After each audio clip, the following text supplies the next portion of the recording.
முருகன் வடக்கில் பிறந்தவரா? முருகன் தமிழ் கடவுளா? அசைவ கடவுள் சமஸ்கிருத கடவுளா, சைவ கடவுளாக மாற்றப்பட்டாரா?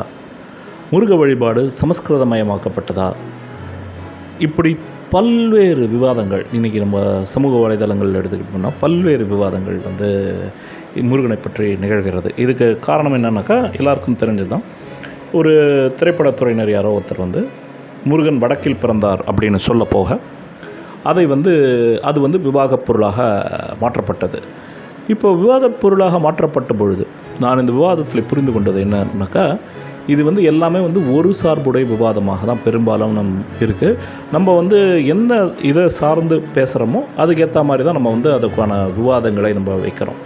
ஆனால் என்ன பிரச்சனை அப்படின்னாக்கா, நம்ம இந்த இதை இதே மாதிரி தொடர்ந்து நம்ம பேசிக்கிட்டே இருப்பது அப்படின்றது ஒரு சில சமயங்களில் நமக்கு என்ன தோணுது அப்படின்னாக்கா, சரியா இப்படி பேசுவது சரியா அப்படின்னு தோண ஆரம்பிக்குது. ஏன்னா இது லூப்லேயே போயிட்டு இருக்க, ஒரு முடிவே இல்லாமல் இருக்குது. இப்போ இதை எப்படி அணுகலாம்? ஏன் இந்த விவாதம் வருது? இது விவாதம் வருவதற்கான காரணம் என்னென்னா, பல்வேறு புரிதல்கள் இல்லை பல பரிணாமங்களில் நாம் ஒரு வழிபாட்டை அணுகாதது. இப்போது எதுக்காக பல பரிணாமங்களில் இந்த வழிபாட்டை நம்ம அணுகணும் அப்படின்னாக்கா, இது பக்தி தான். இதில் வரலாற்று பூர்வமாக தான் இதை எடுக்கணுமா, ஏன் உணர்ச்சி பூர்வமாக எடுக்கக்கூடாது அப்படின்றதெல்லாம் நமக்கு ஒரு கேள்வி வருது. இது ஒரு உண்மையை அணுகணும் அப்படின்னாக்கா, இப்படி பல்வேறு பரிணாமங்களில் நம்ம எடுத்து தான் ஆகணும். ஏன் இதில் முக்கியமான ஒரு விஷயம் என்ன, இது ஹிஸ்டாரிக்கல் ஃபேக்ட்ஸ் மட்டும் எடுக்கக்கூடாது, பக்தி சார்ந்த சில விஷயங்களையும் நம்ம கருத்தில் எடுத்துகிட்டு வரணும். இப்போ பக்தி சார்ந்து, அப்போ பக்தின்றது இமோஷன் தானே, அதுக்கு எதுக்கு நம்ம அதை இந்த மாதிரி அனாலிசிஸ்க்கு எடுக்கணும் அப்படின்னாக்கா, பக்தி இமோஷன் தான். ஆனால் ஒரு நெறிப்படுத்தப்பட்ட இமோஷன் தான் பக்தி அப்படின்றது என்னுடைய கருத்து. ஏன் அப்படின்னாக்கா, இப்போ காதல் கூட இமோஷன் தான். ஆனால் நெறிப்படுத்தப்பட்ட காதல் தான் காதல் எப்படி நெறிப்படுத்துகிறோம்? திருமணங்கள் மூலிமா நெறிப்படுத்துகிறோம், குடும்ப அமைப்புகள் மூலிமா நெறிப்படுத்துகிறோம். அது மாதிரி தான் ஒரு பக்தியும். பக்தின்றது ஒரு மனிதனுக்கு இருக்கின்ற ஒரு தேவையாக, ஒரு குணமாக இருக்கும் பொழுது அதை நெறிப்படுத்துறதுக்காக வந்தது தான் சமயம். அதுதான் சிவிலைசேஷனுக்கு நம்ம கிடச்ச ஒரு பெரிய பொக்கிஷன். ஒரு சமயங்கள் மதங்கள் இல்லாமல் மனித நாகரிகத்தையும் சிவிலைசேஷனையும் இந்த லெவலுக்கு வளர்த்து விட்டது. இது சமயங்களும் மதங்களும் இல்லைனாக்கா இன்றைக்கி இவ்வளோ சிவிலைஸ்டாக இருந்திருப்பாங்களா? சமயங்கள்னால பல்வேறு சர்ச்சைகள் நிகழ்ந்தாலும் கூட, பல்வேறு சண்டைகள் இருந்தால் கூட, சமயம் இல்லைனாலுமே அந்த சண்டைகள் நடந்திருக்கும். ஆனால் சமயத்தினால் அட்லீஸ்ட் பல்வேறு மனிதர்கள் நெறிப்படுத்தப்பட்டார்கள் அப்படின்றது தான் உண்மை. சரி, இப்போ இந்த கருத்தை வச்சுப்போம். இப்போ இதை எப்படி அணுகலாம் அப்படின்னு பார்த்தாக்கா, இதுக்கு நான் ஒரு 9 ஃப்ரேம் வச்சுருக்கேன், 9 டைமென்ஷன். இந்த 9 டைமென்ஷனில் இந்த மதத்தை, முருக வழிபாட்டை நம்ம அணுகினாக்கா நமக்கு ஒரு தெளிவு கிடைக்கும். அப்படின்றதுனால தான் இது 9 பரிணாமங்களில் இந்த முருக வழிபாட்டை நான் ஆய்வுக்கு எடுக்கலாம் அப்படின்னு சொல்லி ஒரு முடிவுக்கு பண்ணேன். அதில் ஒன்று தோற்றம்.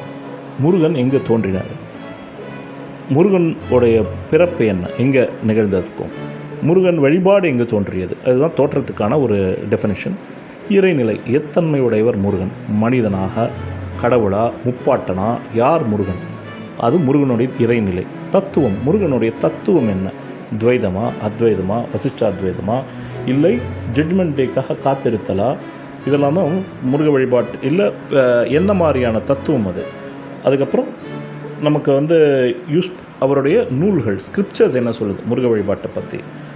அப்புறம் வழிபாட்டு முறை எப்படி முருகன் வழிபடப்படுகிறார்? வாரத்துக்கு ஒரு நாளைக்கு 5 வேளை தொழுகை பண்ணணுன்றாரா? ஒரு வாரத்துக்கு ஒரு நாள் போய் தொழுகை பண்ணணும், கும்பிடணும்னு சொல்கிறாரா? இல்லை ஒரு நாளைக்கு 3 வேளை தொழுகை பண்ணணும்னு சொல்கிறாரா? எந்த மாதிரி வழிபாட்டு முறை முருக வழிபாடு எடுத்து சொல்கிறது அப்படின்றத நம்ம பார்க்கணும்.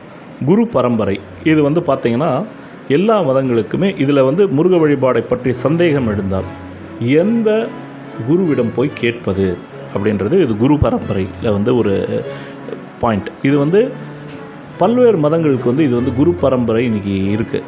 உதாரணத்துக்கு சைவ சித்தாந்தங்களுக்கு எடுத்தால் ஆதீனங்கள் இருக்கும். வைதிக மதங்களை எடுத்துக்கொண்டால் சங்கர மடம். ராமானுஜ மதத்தை எடுத்துக்கொண்டால் நம்ம அதுக்கு வைணவத்தை, தமிழக வைணவத்தை எடுத்துக்கொண்டால் ராமானுஜ மடங்கள் இருக்கிறது. அதே மாதிரி பார்த்திங்கன்னா கிறிஸ்துவர்களுக்கு திருச்சபைகள் இருக்குது. போப்பு இவங்கெல்லாம் பார்த்திங்கன்னா ஒரு ஆர்கனைஸ் ஸ்ட்ரக்சர் இருக்குது. அந்த மாதிரி ஸ்ட்ரக்சர் முருக வழிபாட்டில் இருக்கா அப்படின்னா இங்கேருந்து அதை எடுத்துக்கிறது அப்படின்றது. அடுத்து சமய ஒழுங்கு, கேனன் லாஸ், அதாவது வந்து ஒரு கோவில் எப்படி நடத்தணும், நமக்கு ஆகமங்கள் இருக்குது இல்லையா, கிறிஸ்துவர்களுக்கு வந்து அவங்களுக்கு வந்து சர்ச் எப்படி இயங்கணுன்றதுக்கு அந்த காலத்தில் கேனன் லாஸ் அப்படின்னு சொல்லி நமக்கு இருக்குது அந்த காலத்துலேருந்து. ஸோ இந்த கேனன் லாஸ் என்னது, நம்ம எப்படி இருக்குது. அதுக்கப்புறம் ஆன்மீக இலக்கு, முருக வழிபாட்டின் இலக்கு என்ன, லைக் அதோடைய முக்தி அடைதலா என்ன, அதோடைய எப்படிப்பட்ட முக்தி அடைதல், நோக்கம் என்ன, முருக வழிபாட்டின் நோக்கம் என்ன.